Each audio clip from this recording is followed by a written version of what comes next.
how you're going to get there, and then they're going to decide what is best for that industry. So I feel good about our state standards as we continue to move with them. I feel good about how we're moving. Can we be better? Sure, we can be better. We can always be better, and I think educators are probably the profession that realizes that the most. But we have great challenges ahead of us, but we have great opportunities to move. And I do feel that our state is invested today more about educating children than I've ever seen it. You have a superintendent that gets it. She's willing to work. She's willing to listen. And I think that it's great that we have that collaboration. The House and the Senate, this year I've seen them more invested in finding solutions to the problems. Not that we haven't always been, but it's that coordination of moving. Business realizes that if they're going to continue to move in this state, they've got to continue to support education. Our homeschoolers, our independent colleges, our 33 institutions in this state, our 16 technical colleges, our private schools, all have come to the table. And there's a working that is going on that I have really not seen in the few years that I've been in the General Assembly. So we have an open door at House Education and Public Works. Whatever you need us to know, we have a text, an email, and a phone, and we are open. We listen. And together, I think we can continue to build on the education system that we have in this state. So I thank you for what you do, and I thank you for listening. And I'm going to turn it back over to Neil if he has some other things that he would like to talk about, and we'll go from there. Well, as y'all can tell, this is why I've been impressed with Chairwoman Allison and why I've been blessed to be on her committee. We do have a handful of minutes. I want to open it up to any questions. I know there were some that we had. Yes, ma'am. I have a couple.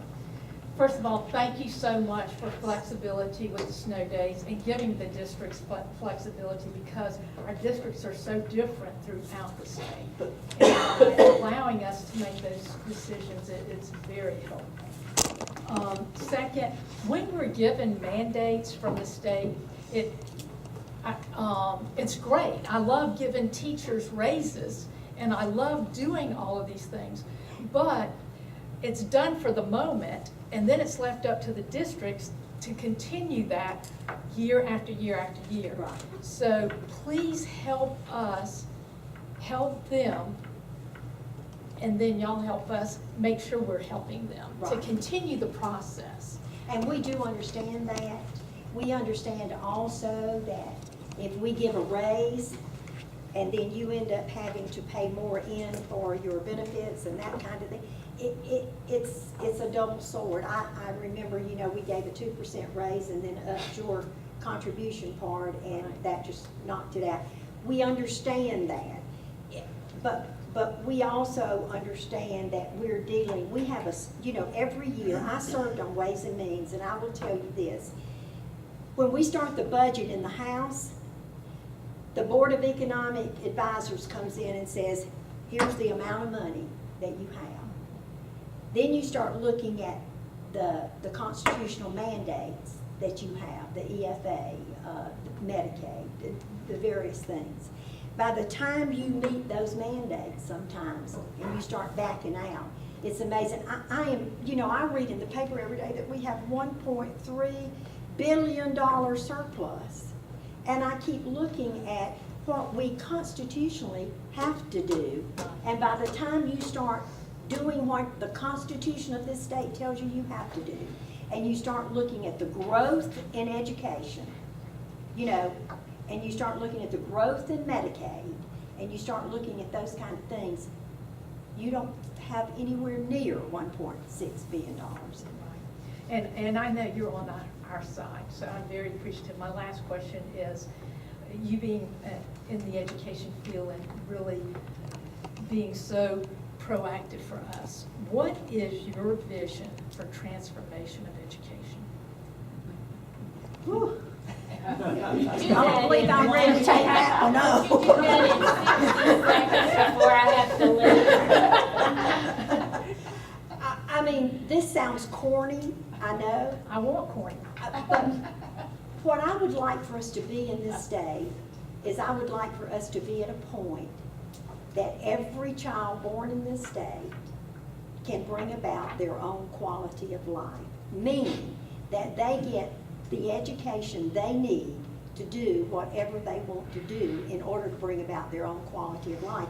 Because if they're educated, whether it is a career, technical, four-year college, at the end, we want them to have some kind of job that makes them happy, but also helps them bring about their own quality of life. Because then your Medicaid rolls are going to go down, your welfare, all of those kinds of things are going to fit in.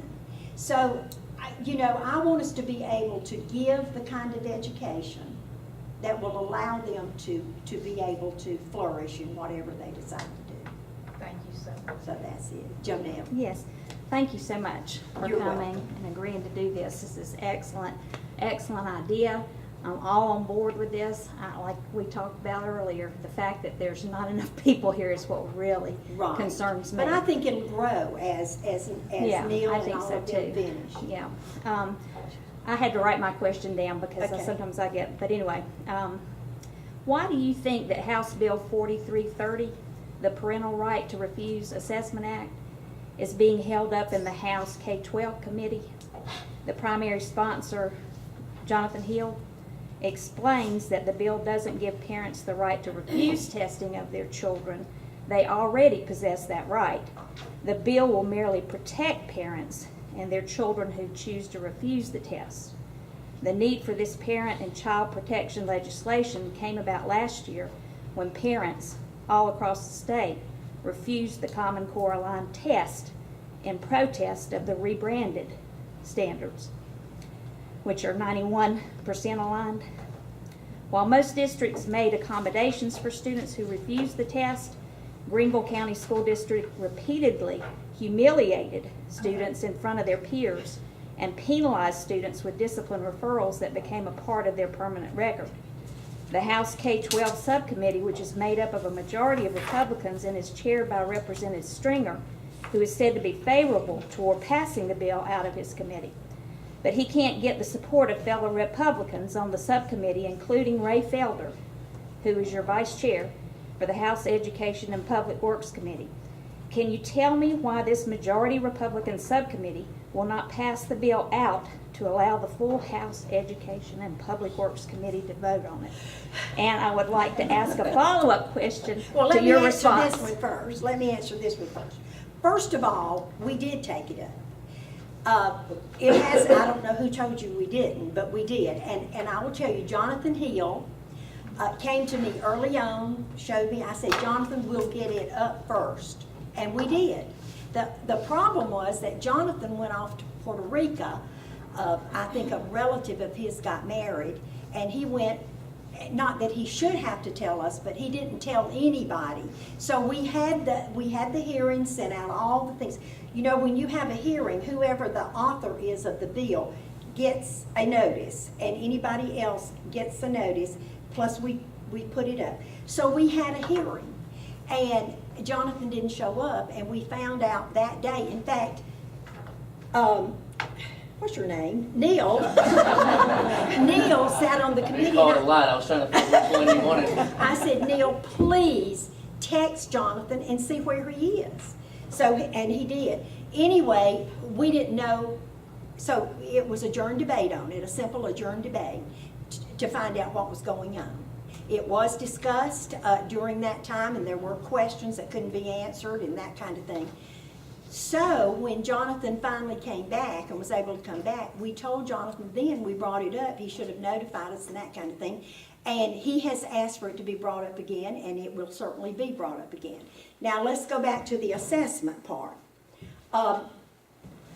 If a parent chooses for their child not to take an assessment, right now there are no ramifications for that if they choose for them not to take if they stay out of school on that day, if they choose not to take, and that kind of thing.